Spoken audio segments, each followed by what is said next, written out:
about personalizing your marketing for fun and profit.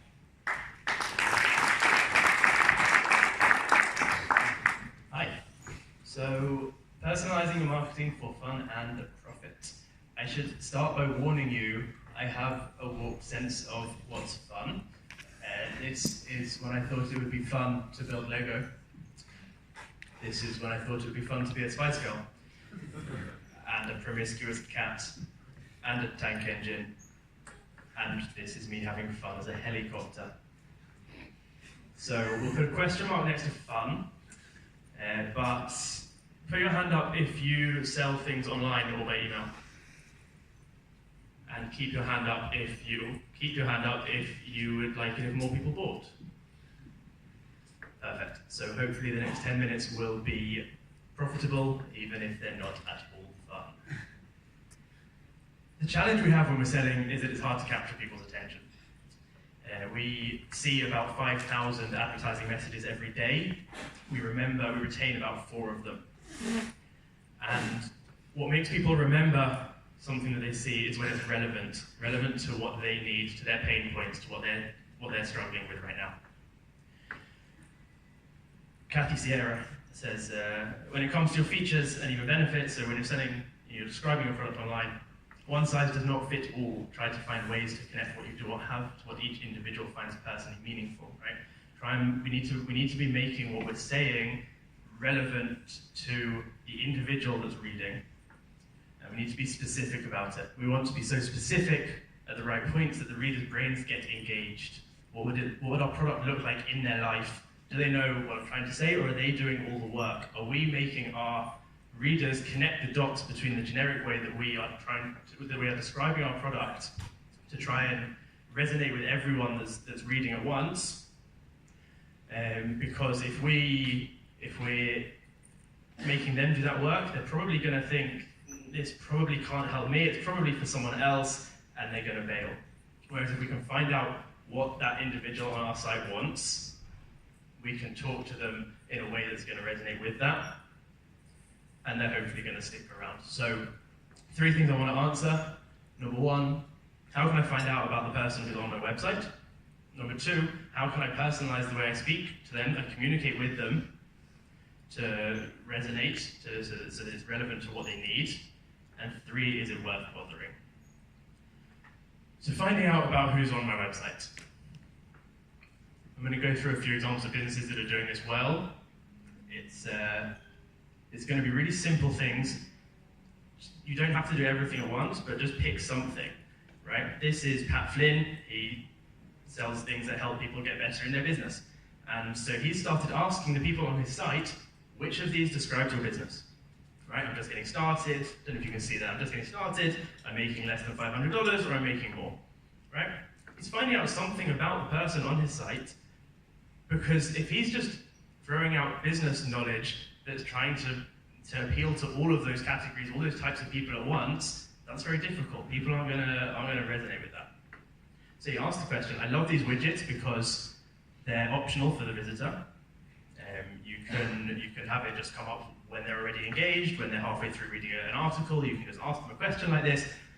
30–40% of people, it's very typical, will answer this. You'll get a good rate of people answering often, and very easy to throw this together. It's a bit of HTML and JavaScript, or there are third-party tools, off-the-shelf tools. I'm involved in one, but other reputable brands are available.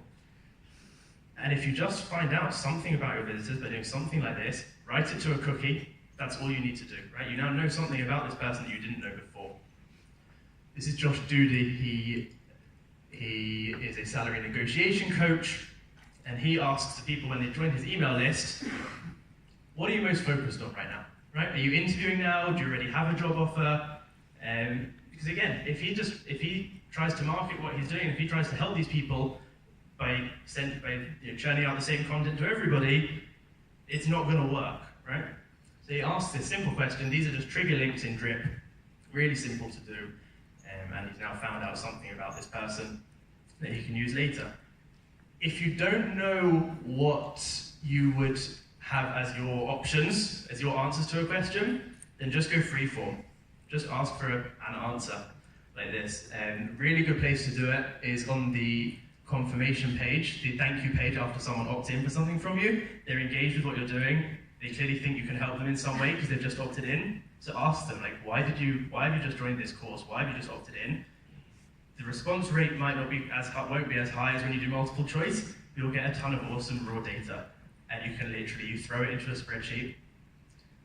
You look for the commonalities, you look for similarities between answers. You make a column of summing up what that person's answer was, and those are the multiple choice answers you can use later.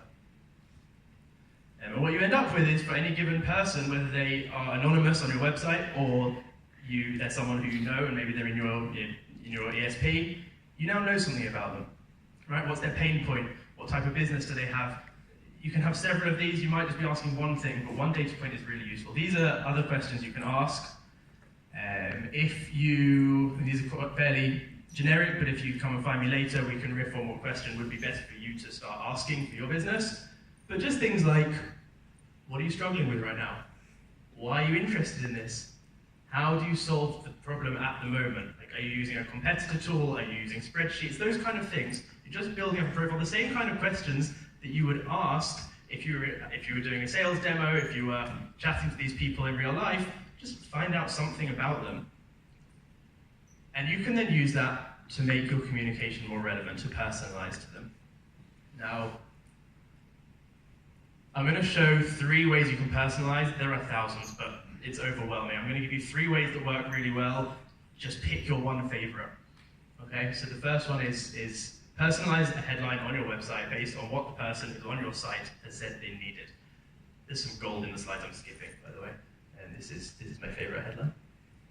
So Tom Walks, he runs an online summit for people who are getting into, want to make money from products. And all he's doing here is the people who have identified as being freelancers who want to move into products for the first time, they're going to see this headline: grow your freelancing business with new streams of income from products. Whereas if somebody said that they were an author and they want to start making money from books, then he shows this headline instead. Again, a couple of lines of JavaScript or an off-the-shelf tool. You can do it very, very easily, but it is just, this person wanted this thing. He's selling the same summit. He's just describing it in a way that's going to make this person realize how it can help them specifically. Intercom, live chat software. So they did a similar thing. They've got this landing page.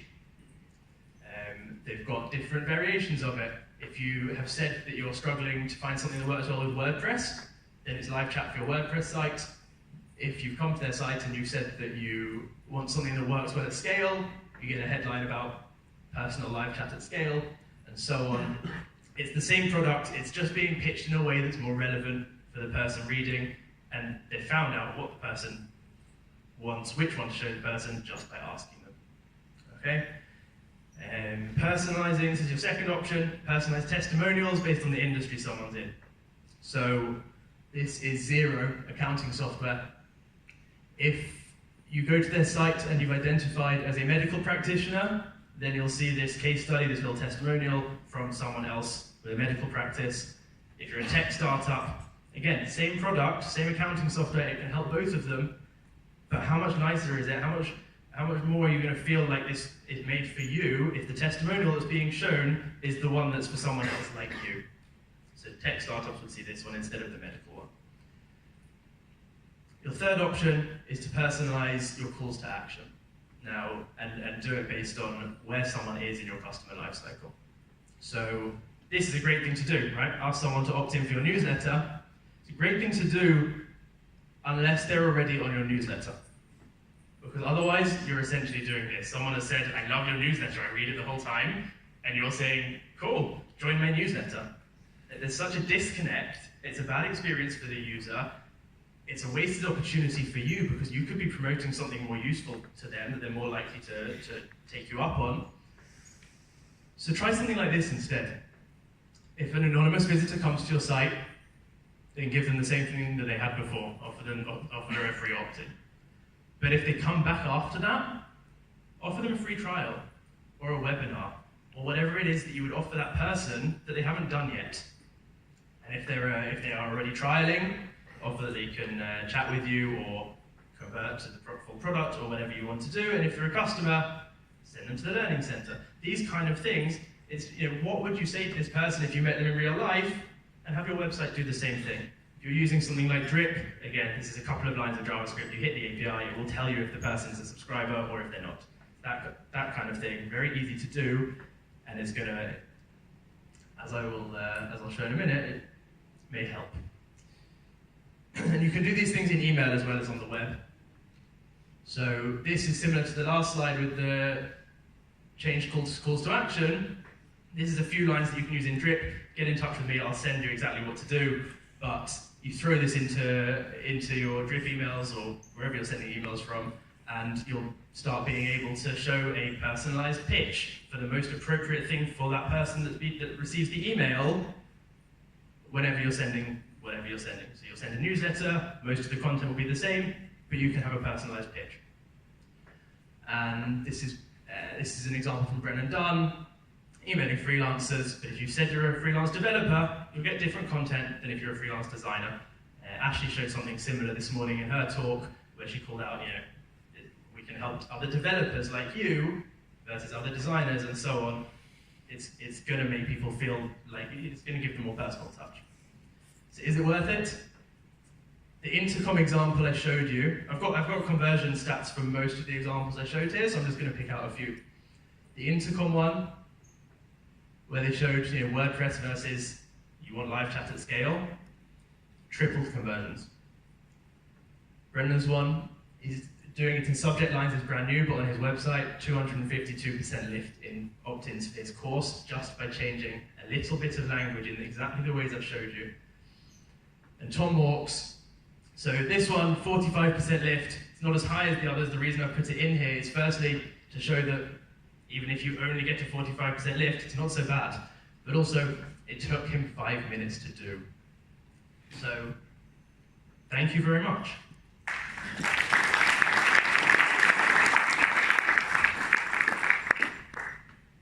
Thank you, Shai. Did I pronounce your last name right when I introed you? Yeah, close enough. All right, I struggle. Didn't pronounce his own name. So, how much does a hipster weigh?